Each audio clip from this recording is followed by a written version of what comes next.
ಇಲ್ಲ ಅವ್ರ ಆ್ಯಂಗಲ್ದಾಗ ಹೇಳ್ಯಾರ ಅದು ನಿಮಗೆ ಗೊತ್ತಾ. ಆದ್ರೆ ನನಗೇನು ಮಾತು ಕೊಟ್ಟಾರ ನಾನು ಅಷ್ಟೇ ಕೇಳ್ತೀನಿ. ನನಗೆ ಯಾರ ಕೃಪಾ ಕಟಾಕ್ಷದಿಂದ ಮಂತ್ರಿ ಆಗತಕ್ಕಂಥ ಅವಶ್ಯಕತೆ ನನಗಿಲ್ಲ. ಸರ್ಕಾರ ರಚನೆ ಆಗೋಕ್ಕಿಂತ ಪೂರ್ವದೊಳಗೆ ಏನು ನಿರ್ಣಯ ಆಗ್ಯದ ಅದು ಕಾರ್ಯರೂಪಕ್ಕೆ ಬರಬೇಕು ಅಷ್ಟೇ ನನ್ನ ನಿವೇದನೆ. ನಾನು ಬೇರೆ ಯಾವ ವಿಷಯಗಳಿಗೂ ಮಾತಾಡೋಕ್ಕೆ ಹೋಗೋದಿಲ್ಲ, ನಾನು ಯಾವ ವಿಚಾರವೂ ಮಾಡೋದಿಲ್ಲ. ಸ್ಪಷ್ಟವಾಗಿ ಅವರು ನನಗೇನು ಮಾತು ಕೊಟ್ಟಿದ್ದರು, ನನ್ನ ಸುದೀರ್ಘ ರಾಜಕಾರಣದ 2ನೇ ಜನರೇಷನ್ ನಾನು ಈ ಪಾರ್ಟಿ ಒಳಗೆ. ಬೇರೆ ಕಡೆ ಅಚಲ ನಿರ್ಣಯದಿಂದ ಬಂದಿದ್ದೀವಿ ನಾವೆಲ್ಲ. 2013ರಿಂದ 18ರೊಳಗೂ ಒಬ್ರಿಗೆ ಸಹಕಾರ ಮಾಡಿದ್ದೀವಿ ನಾವು. 18ರ ಅವಧಿ ಒಳಗೂ ಒಬ್ಬರನ್ನ ಭಾಳ ಗಟ್ಟಿಯಾಗಿ ನಿಂತು ನಾನು ಮಂತ್ರಿ ಮಾಡಿದ್ದೀನಿ. ಇನ್ನೊಬ್ರಿಗೆ ಅವಕಾಶ ಸಿಕ್ಕಿತ್ತು. 23ರೊಳಗೂ ಇಬ್ಬರಿಗೆ ಅವಕಾಶ ಸಿಕ್ಕದ. ಆಮೇಲೆ ನಿಗಮ ಮಂಡಳಿ ಭಾಳ ಸಲ ಹೇಳಿ ನಾವು ನಿಗಮ ಮಂಡಳಿ ಆಯ್ಕೆ ಮಾಡ್ತಕ್ಕಂಥ ಸಂದರ್ಭ ಬಂದಾಗ ನನಗೆ ಕೇಳಿದ್ರು ಅವರು. ಭಾಳ ಜನರಿಗೆ ಹಿರಿಯ ಶಾಸಕರಿಗೆ ಅಕಾಮಿಡೇಟ್ ಮಾಡ್ತಾಯಿದ್ದೀವಿ ನಾವು. ಯಾರು ಸಚಿವರ ವಂಚಿತರಿದ್ದೀರಿ ನೀವು ಆಗ್ರಿ ಅಂತೇಳಿ ನಾನು ಅವ್ರಿಗೆ ಅವತ್ತು ಹೇಳಿದಷ್ಟೇ, ನೀವು ನನಗೆ ಚುನಾವಣೆ ಪೂರ್ವದೊಳಗೆ ಏನು ಮಾತು ಕೊಟ್ಟಿರಿ ಅದನ್ನು ಮಾಡಿರಿ, ನನಗೆ ಈ ನಿಗಮ ಮಂಡಳಿಗಳು ಬೇಡ ಅಂಥೇಳಿ ಭಾಳ ಸ್ಪಷ್ಟವಾಗಿ ಹೇಳಿದ್ದೀನಿ. ಅದನ್ನು ಅವರು ಯಾವ ರೀತಿ ನಡ್ಕೋತಾರೆ ಅನ್ನೋದು ಅವ್ರಿಗೆ ಬಿಟ್ಟರು. ಈಗ ಸಚಿವ ಸ್ಥಾನ ಕೊಡದೇ ಇದ್ದರೆ ಮುಂಬರುವ ದಿನಗಳಲ್ಲಿ ಯಶವಂತರಾಯಗೌಡರು ಬಿಜೆಪಿ ಚರ್ಚೆ ನಡೀತಾ ಇದೆ. ಯಾಕೆ ನಕಾರಾತ್ಮಕ ಚಿಂತನೆ ಮಾಡ್ತೀರಿ ನೀವು? ಸಕಾರಾತ್ಮಕ ಹೋಗಲ್ಲ. ಅವರು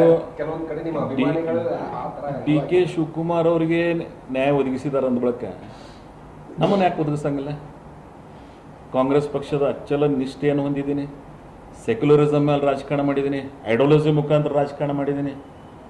ಭಾಳ ಸಲ ಹೇಳಿದ್ದೀನಿ ನಾವು, ನಾನು ಬೇರೆ ವಿಚಾರಗಳನ್ನು ಮಾಡಿಲ್ಲ ಎಂದು ಅಂತೇಳಿ. ನಾನು ಅಧಿಕಾರಕ್ಕಾಗಿ ರಾಜಕಾರಣ ಮಾಡೋಂಗಿಲ್ಲ, ಸೇವೆ ಸಿದ್ಧಾಂತಗಳಿಂದ ರಾಜಕಾರಣ ಮಾಡಿದ್ದೀನಿ. ಈ ಜಿಲ್ಲೆಯ ಟ್ರಾನ್ಸ್ಪರೆನ್ಸಿ ಅನ್ನೋದು ಏನು ಸಿಗ್ತದೆ ನೀವು ನಮ್ಮ ತಾಲೂಕಿಗೆ ಬಂದು ನೋಡ್ಬೋದು. ಬೇರೆ ಬೇರೆ ಸಂದರ್ಭದಾಗ ಟ್ರಾನ್ಸ್ಫರ್ಸ್ನಾಗಿರ್ಬೋದು, ಡೆವಲಪ್ಮೆಂಟ್ದಾಗಿರ್ಬೋದು, ಬೇರೆ ಎಲ್ಲ ಆ್ಯಂಗಲ್ದಾಗ ಜರ್ನಲಿಸಮ್ ನೀವೆಲ್ಲ ಅತ್ಯಂತ ಅನುಭವಿಗಳಿದ್ರಿ.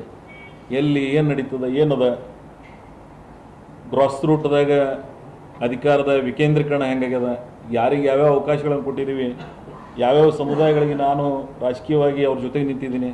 ಮತ್ತು ನನಗೂ ನನ್ನ ತಾಲೂಕಿನ ಜನ ನನ್ನ ಪಾಲಿನ ದೇವರು ಅಂತ ಕರಿತೀನಿ ಅವ್ರಿಗೆ. ನನ್ನ ಸುದೀರ್ಘ ರಾಜಕಾರಣಕ್ಕೆ ಅವ್ರ ಶಕ್ತಿ ತುಂಬಿದ್ದಾರೆ.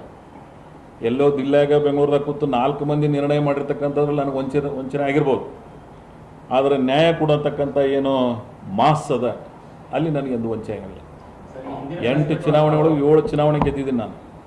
ಒಂದು ಚುನಾವಣೆ 7 ಊರಿಗೆ ಹೋಲಾರ ಬಟ್ಟೆಗೆ ಜಸ್ಟ್ 571 ವೋಟ್ ಗೆದ್ದು ಹೊರಗೆ ಬಂದ ಬಳಕ ಹಿಂದ್ಗಡೆ ಆದದ್ದು. ಸೊ ಇಷ್ಟು ಜನರ ಜನಮಾನಸನಾಗ ಅವಕಾಶ ಕೊಟ್ಟಿದ್ದಾರೆ. ನಾನು ಅದಕ್ಕೆ ಭಾಳ ವಿಶೇಷವಾಗಿ ಗೌರವಿಸ್ತೀನಿ. ಇದನ್ನೂ ಸಹಿತ ನಾನು ಕೇಳಿಲ್ಲ. ನಿಮ್ಮ ಭಾಳ ಸ್ಪಷ್ಟವಾಗಿ ಹೇಳ್ತೀನಿ, ಅವತ್ತಿನ ಸಭೆಯಾಗೂ ಸಹಿತ ನಾನು ಕೇಳಿಲ್ಲ ಅವ್ರಿಗೆ. ಅವರಾಗಿನೇ ಕೊಟ್ಟಿರ್ತಕ್ಕಂಥ ಮಾತು ಅದು ಉಳಿಸ್ಕೋತಾರೋ ಬಿಡ್ತಾರೋ ಅದು ಅವ್ರಿಗೆ ಬಿಟ್ಟು.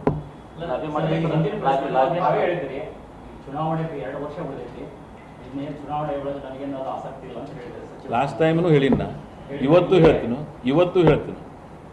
ಆದರೆ ಅವತ್ತು ಹೇಳೋ ದಿನ ಅಧಿಕಾರ ಟ್ರಾನ್ಸ್ಫರ್ ಆಗ್ತಕ್ಕಂಥ ನಿರ್ಣಯ ಇರಲಿಲ್ಲ. ಆದರೆ ಇವತ್ತು ಆ ನಿರ್ಣಯ ಮಾಡಿದ್ದಾರೆ. ಕರ್ನಾಟಕದ ಮುಖ್ಯಮಂತ್ರಿಗಳಿಗೆ ಮತ್ತೊಬ್ಬರಿಗೆ ಅವಕಾಶ ಕೊಟ್ಟಿದ್ದಾರೆ. ಹಳೆ ನೀರು ಹರಿದು ಹೊಸ ನೀರು ಬರಲಿ, ಹೊಸ ಜನ್ರೇಷನ್ ಪಾಲಿಟಿಕ್ಸ್ ಬರಲಿ ಅಂತ ಹೇಳಿದ್ದಾರೆ. ಸೊ ಆ ಆ್ಯಂಗಲ್ದಾಗ ತಾವೇನು ಮಾತು ಕೊಟ್ಟಿದ್ದೀರಿ ಅದ್ರ ಮೇಲೆ ನಾನು ಕೇಳ್ತಾ ಇದ್ದೀನಿ. ಕಲೆಕ್ಟಿವ್ ಎಫರ್ಟ್ಸ್ ಆಗಿ 4 ಮಂದಿ ಹೋಗಿ ಎಂದು ಹೈಕಮಾಂಡ್ ಭೇಟಿಯಾಗೋದಂತ ಸುದ್ದಿ ಅದು ಸರ್. ಕಲೆಕ್ಟಿವ್ ಎಫರ್ಟ್ ಮಾಡಿದ್ರು ಸಹಿತ ಯಾಕೆ ಕೊಟ್ಟಿಲ್ಲ? ನನಗೆ ಅದೇ ಪಕ್ಷಕ್ಕೆ ನಾಯಕರಲ್ಲಿ ನಿವೇದನೆ ಅದ. ನಾವೇನು ಕೇಳಿದ್ದೀವಿ, ನಾವೇನು ಹೇಳಿದ್ದೀವಿ ಅದನ್ನು ನಿಮ್ಮ ಮುಂದೆ ಚರ್ಚೆ ಮಾಡೋದು ಬೇಡ. ಆದರೆ ಭಾಳ ಸ್ಪಷ್ಟವಾಗಿ ಕೆಲವು ಕೇಳಿದ್ದೀವಿ. ಒಂದು ಸರ್ಕಾರ ರಚನೆ ಆದ ನಂತರ ಇಡೀ ಜಿಲ್ಲೆಯ ಅಭಿವೃದ್ಧಿಗಾಗಿ ನಾವೆಲ್ಲರೂ ಒಗ್ಗಟ್ಟಿನಿಂದ ಕೆಲಸ ಮಾಡಬೇಕಾಗ್ತದೆ. ಆದರೆ ಆ ಕೊರತೆ ಇಲ್ಲ ಆಗ್ಯದ. ನಾನು ಭಾಳ ಪ್ರಾಮಾಣಿಕವಾಗಿ ಹೇಳ್ತೀನಿ. ನಾವು ಯಾರೂ ಕುಂತು ಈ ಜಿಲ್ಲೆಯ ಸಮಗ್ರ ಅಭಿವೃದ್ಧಿಗಾಗಿ ನಾವೆಲ್ಲ ಇಂಡಿವಿಜುವಲ್, ನಾನು ಒಳಗೊಂಡು ಹೇಳ್ಬಿಡ್ತೀನಿ, ನಮಗೆಲ್ಲ ಇಂಡಿವಿಜುವಲ್ ರಾಜಕಾರಣದ ಮೇಲೆ ವಿಶೇಷವಾದಂಥ ವಿಚಾರದಿಂದ ರಾಜಕಾರಣ ಮಾಡ್ತಾಯಿದ್ದೀವಿ. ಈ ಜಿಲ್ಲೆಯ ಜನ ನಮ್ಮಿಂದ ಭಾಳ ನಿರೀಕ್ಷೆ ಇಟ್ಟಿದ್ರು.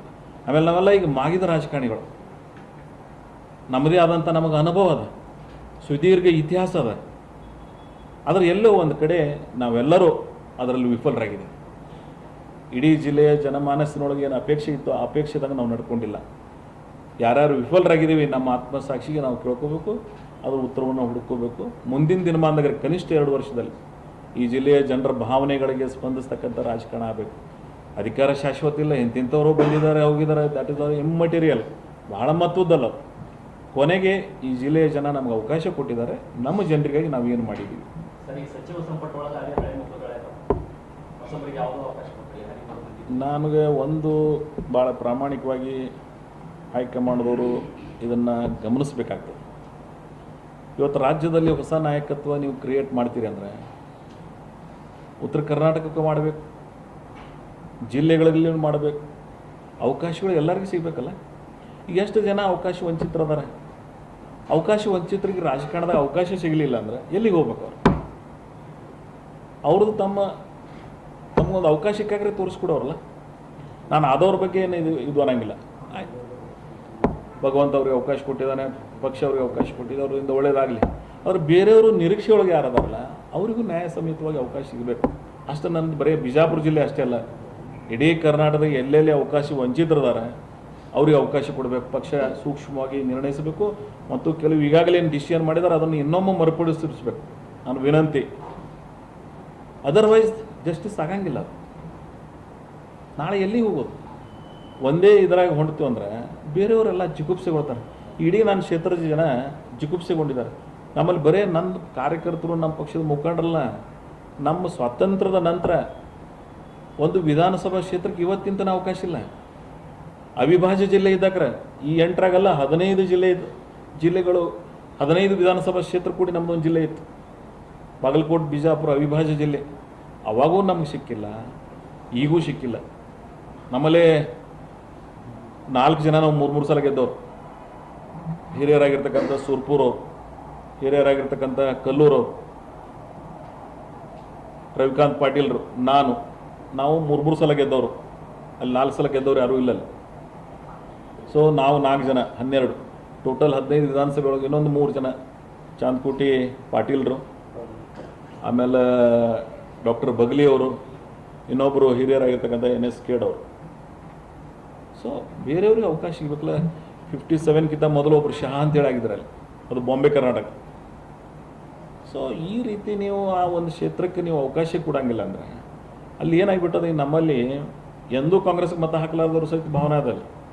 ಯಾಕೆ ಇಂಡಿ ವಿಧಾನಸಭಾ ಕ್ಷೇತ್ರಕ್ಕೆ ನಮಗೆ ಅವಕಾಶ ಸಿಗಂಗಿಲ್ಲ? ಸೊ ಅದ್ರ ಒಂದು ಮಾತು ಹೇಳ್ತೇನೆ, ಪಕ್ಷ ನಾನು ಬರೀ ನನ್ನ ಒಂದು ವಿಷಯದಾಗ ಅನ್ನಂಗಿಲ್ಲ. ನಾನು ಅವಕಾಶ ವಂಚಿತರ ಪರವಾಗಿ ರಾಜಕಾರಣ ಮಾಡೀನಿ. ಒಂದು ಕಾಲ ಇತ್ತು MP ಮಾಡ್ತಕ್ಕಂಥ ಸಂದರ್ಭ ಬಂದಿತ್ತು. ಅವಕಾಶ ವಂಚಿತರಿದ್ದರು, ಅವ್ರಿಗೆ MP ಮಾಡ್ತಕ್ಕಂಥ ಪ್ರಾಮಾಣಿಕ ಸಹಾಯ ಮಾಡಿದೆ ನಾನು. ಇನ್ನೊಬ್ರು ಒಟ್ಟ ನಾನು ಮಂತ್ರಿನೇ ಆಗಂಗೆ ಅಂತಿದ್ರು, ಅವ್ರಿಗೆ ಗಟ್ಟಿಯಾಗಿ ನಿಂತು ಮಂತ್ರಿ ಮಾಡೀನಿ ನಾನು. ಅದಕ್ಕೆ ಮತ್ತೊಬ್ರದ್ದು ಮುಗಿದ ನಂತರ ಕೇಳ್ತಾ ಇದ್ದೀನಿ. ನಾನು ನನ್ನ ಹಕ್ಕನ್ನು ಪ್ರತಿಪಾದನೆಯನ್ನು ನಾನು ಮೊದಲು 13ರಾಗ ಗೆದ್ದಾಗ್ರೆ ಕೇಳಕ್ಕೆ ಹೋಗಿಲ್ಲ, 18ರಾಗೂ ಮಾಡಿಲ್ಲ.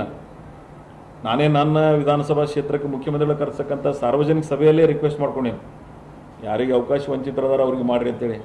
ಈ ವಿಷಯವನ್ನು ನಾನು ಅವತ್ತು ಪ್ರತಿಪಾದನೆ ಮಾಡೀನಿ ಇನ್ನೊಬ್ಬರಿಗಾಗಿ. ಇವತ್ತು ನನಗಾಗಿ ನಾನು ಪ್ರತಿಪಾದನೆಯನ್ನು ಮಾಡ್ತಾಯಿದ್ದೀನಿ.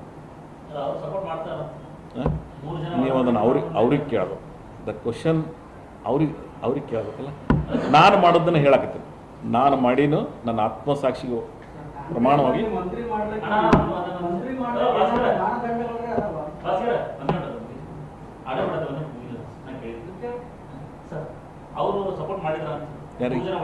ನೀವು ಅವ್ರಿಗೆ ಕೇಳಬೇಕಲ್ಲ.